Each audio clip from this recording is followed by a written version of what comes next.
যোৱা 31 তাৰিখে নৰেন্দ্ৰ মোদী ডাঙৰীয়াক হত্যা কৰাৰ পৰিকল্পনা কৰা হৈছিল চাইনাত যেতিয়া তেওঁ গৈছিলে SCO সামিটত 31 আগষ্টত তেওঁক হত্যা কৰাৰ পৰিকল্পনা কৰিছিলে। সেই বিষয়ে যেতিয়া চাইনাৰ এজেন্সিবিলাকে গম পাইছিলে, চাইনাৰ যিবিলাক সিকিউৰিটি এজেন্সি আছিল তেওঁলোকৰ হাত ভৰি ফুলি গৈছিল। কাৰণ নৰেন্দ্ৰ মোদী ডাঙৰীয়াৰ যদি চাইনাত তেনেকুৱা কিবা এটা হয়, চাইনা আৰু ভাৰতৰ মাজত যুদ্ধ হোৱাটো প্ৰায় নিশ্চিত আছিল। কিন্তু সেই সময়তে ভ্লাদিমিৰ পুটিনে আমাৰ নৰেন্দ্ৰ মোদী ডাঙৰীয়াক বচাই লৈ পুটিনে যেতিয়া সেই ইনফৰমেশ্যনটো পায়, তেতিয়া তেওঁ কি কৰে যে নৰেন্দ্ৰ মোদী ডাঙৰীয়াক নিজৰ গাড়ীখনত 45 মিনিটৰ পৰা প্ৰায় এঘণ্টা সময়তো নৰেন্দ্ৰ মোদী ডাঙৰীয়াৰ লগত সেই গাড়ীখনত বহি থাকে বা নৰেন্দ্ৰ মোদী ডাঙৰীয়াক তাৰ গাড়ীৰ পৰা ওলাই যাবলৈ নিদিয়ে। গতিকে সেই এটা ইণ্টেলিজেন্স আউটপুট যিটো ৰাছিয়াৰ KGBয়ে পাইছিলে, তেতিয়া ভাৰতৰ লগত তেওঁলোকে সেই বস্তুটো নৰেন্দ্ৰ মোদী ডাঙৰীয়াৰ থ্ৰুত আলোচনা কৰে যে CIA যিটো আছে, আমেৰিকান যিটো এজেন্সি আছে CIA, তেওঁ ভাৰতখনৰ তক্তাপলট কৰিব বিচাৰিছে আৰু তাৰ কাৰণে তেওঁলোকে যিকোনো পৰ্যায়লৈ যোৱাৰ এটা কথা চিন্তা কৰিছে। তাৰোপৰি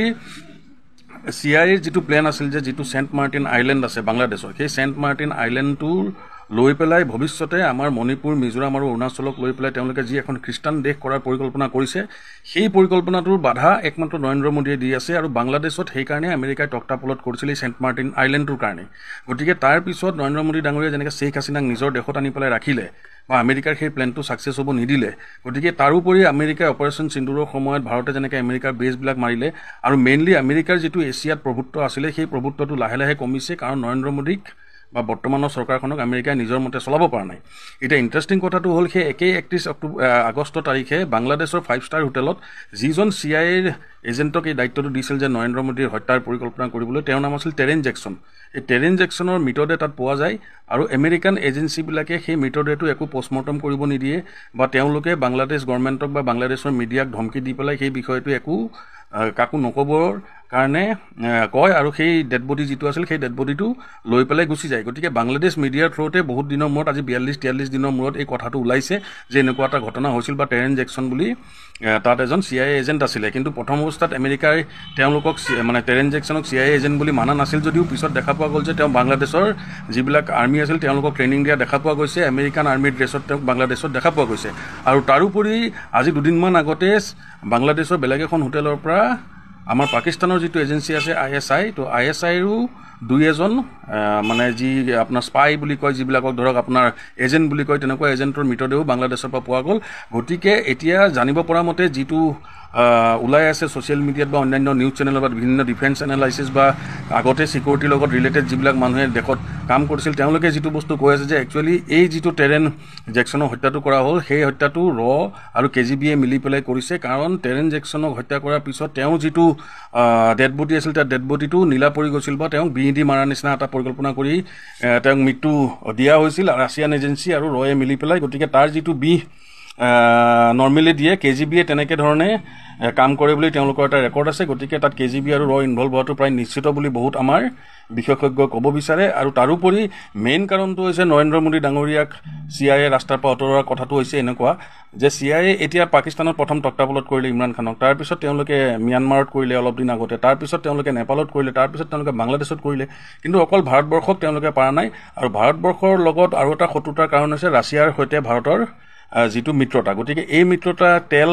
যেনেকৈ আমেৰিকাই আনিবলৈ মানা কৰে বা অন্যান্য অস্ত্ৰ শস্ত্ৰ মানা কৰে, সেইবিলাকো ভাৰতে শুনা নাই। গতিকে সেই ক্ষেত্ৰত CIA যিটো পৰিকল্পনা কৰিছিল নৰেন্দ্ৰ মোদীক লৈ, সেইটোত আপুনি একেবাৰে নুই কৰিব নোৱাৰে, কাৰণ তেওঁৰ মেইন হিণ্টটো নৰেন্দ্ৰ মোদী ডাঙৰীয়াই দিছিল। যেতিয়া নৰেন্দ্ৰ মোদী ডাঙৰীয়াই চাইনাৰ পৰা আহিছিল, অহাৰ পিছত আপুনি প্ৰথম পাব্লিক মিটিংখন চাৰ্চ কৰি চাব গুগলত, তাত তেওঁ কৈছে যে যেতিয়া তেওঁ কিবা এটা ক'ব ধৰিছিল, তেতিয়া মানুহবিলাকে হাততালি মাৰিলে। এতিয়া হাততালি মাৰাৰ পিছত নৰেন্দ্ৰ মোদীয়ে ক'লে যে আপোনালোকে যোৱাৰ কাৰণে হাততালি মাৰিছে নে ঘূৰি যাই আহি পালোঁ সেইকাৰণে হাততালি মাৰিছে। তো প্ৰথম সেই বস্তুটো লৈ পেলাই আপুনি এই কথাটো ৰিলেট কৰিব পাৰে, কাৰণ নৰেন্দ্ৰ মোদী ডাঙৰীয়াই সেই কথাটো পাব্লিক মিটিঙত কৈছে। এতিয়া আপুনি সেইটো চাৰ্চ কৰিলে পাই যাব। ছেকেণ্ড কথাটো হৈছে আমেৰিকান এজেন্সিবিলাকে সেই এজেণ্টজনৰ যিটো পষ্টমৰ্টম নকৰাকৈ তেওঁক লৈ গ'ল বা তেওঁৰ কথাটো কাকো ক'বলৈ মানা কৰিলে বা এনেকুৱা এটা পৰিস্থিতিক তেওঁক লৈ গ'ল, যিটো আমেৰিকাই নৰ্মেলি নকৰে। কাৰণ ক'ৰবাত তেওঁলোকৰ যদি কোনোবা এজন মানুহ বা এজেণ্ট বা তেনেকুৱা আৰ্মি অফিচাৰ এজন বা বিজনেছমেন এজন মৰে, গতিকে সেই দেশৰ পষ্টমৰ্টম এজেন্সি কি ৰিপৰ্টটো দিছে সেইটো আমেৰিকান এজেন্সিয়ে একচুৱেলি ল'ব লাগিছে বা এনেকৈ চবেই লয়, বেলেগ দেশ এইবিলাকে তেনেকৈ লয়। আৰু থাৰ্ডলি হৈছে যিটো ৰাছিয়ান প্ৰেছিডেণ্ট ভ্লাদিমিৰ পুটিনে যি নৰেন্দ্ৰ মোদীক লৈ পেলাই 45 মিনিট নোহোৱা হৈ যোৱাৰ নিচিনা এটা পৰিস্থিতি হৈছিল। আপুনি সেই সময়ৰ মিডিয়া নিউজ চেনেলবিলাক যদি আপুনি চাই পেলাই দেখিব 31 আগষ্টত, এনেকুৱাই হৈছিল যে এটা প্ৰট'কল এৰি পেলাই ভ্লাদিমিৰ পুটিনে আহি পেলাই 10 মিনিট আগৰ পৰা নৰেন্দ্ৰ মোদীৰ কাৰণে ৰখি আছিল আৰু নৰেন্দ্ৰ মোদী অহাৰ লগে লগে ততাতৈয়াকৈ ভ্লাদিমিৰ পুটিনৰ গাড়ীখনত মোদীক লৈ গৈছিলে। আৰু বিশ্বৰ চবতকৈ যি সেফ গাড়ী বুলি আপুনি কয় সেই গাড়ী দুজন মানুহে ব্যৱহাৰ কৰে পৃথিৱীৰ এখন হ'ল ডনাল্ড ট্ৰাম্পৰ গাড়ীখন আমেৰিকাৰ প্ৰেছিডেণ্টৰ ছেকেণ্ড গাড়ীখন আছিল ভ্লাডিমিৰ পুটিনৰ গতিকে সেই গাড়ীখনত কোনো ধৰণৰ মিছাইল বুলেট বা অন্যান্য অস্ত্ৰ শস্ত্ৰই কাম নকৰে গতিকে সেই গাড়ীখনত নৰেন্দ্ৰ মোদীক বহাই পেলাই ভ্লাডিমিৰ পুটিনে এই গোটেইখিনি কথা নৰেন্দ্ৰ মোদীৰ লগত আলোচনা কৰাৰ পিছত তেওঁলোকে KGB আৰু ৰয়ে মিলি পেলাই কেনেকৈ বাংলাদেশত সেই এজেণ্টজনক হত্যা কৰিলে বা একচুৱেলি CIA পৰিকল্পনাটো কি সেই বিষয়ে নৰেন্দ্ৰ মোদীক অৱগত কৰা বুলি বহুতে ক'ব খোজে আৰু তাৰ পিছৰ পৰা আপুনি মন কৰিব চাইনাৰ পিছৰ পৰা কিছুমান জেগাত নৰেন্দ্ৰ মোদী যোৱাটো প্ৰায় বাদ দিছে তেওঁলোকৰ যিবিলাক অফিচাৰ আছে জয়শংকৰ আছে বা অন্যান্য মানুহবিলাককে পঠাইছে গতিকে য'ত নৰেন্দ্ৰ মোদী ডাঙৰীয়া চিকিউৰ্ড বা ছেফ অনুভৱ নকৰে তাত তেওঁ যোৱাটো অলমষ্ট এতিয়া এই চাইনাৰ কেছটোৰ পিছত বাদ দিছে মুঠতে 140 কোটি জনতাৰ মৰম আৰু মহাদেৱৰ আশীৰ্বাদৰ কাৰণে আজি নৰেন্দ্ৰ মোদী ডাঙৰীয়াই এই বিপদটোৰ পৰা বাচি আহে আৰু আমি আশা কৰোঁ যাতে তেওঁ দীৰ্ঘজীৱী হয় আৰু ভৱিষ্যতে এনেদৰেই আমাৰ দেশখনক তেওঁ আগুৱাই লৈ যায়